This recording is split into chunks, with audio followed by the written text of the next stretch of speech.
বেশ কিছুদিন ধরে এক যুবকের পেটে ভীষণ ব্যথা। প্রাথমিকভাবে পেট ব্যথার ওষুধে কাজ হয়নি তার।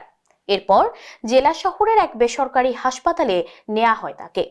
চিকিৎসকরা এক্স-রে ও ইউএসজি করে দেখেন তার পাকস্থলীতে ভারী ধাতব রয়েছে। দ্রুত অস্ত্রোপচারের সিদ্ধান্ত নেন তারা। পেটের ভেতর থেকে যা পাওয়া গেল দেখে চোখ কপালে ওঠার অবস্থা। ডাক্তার একে একে পেট থেকে বের করে আনেন চাবির রিং, ছুরি ও নেইল কাটার।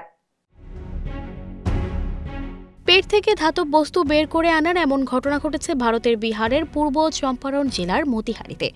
22 বছর বয়সী ওই যুবকের পাকস্থলীতে অস্ত্রোপচার করে এসব পান চিকিৎসকরা।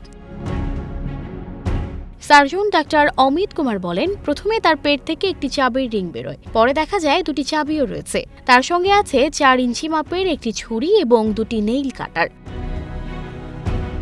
জানা যায় এক ধরনের মানসিক অসুস্থতায় ভুগছিলেন ওই যুবক। তিনি কিছুদিন ধরে ধাতব বস্তু গিলে খেতে শুরু করেছিলেন।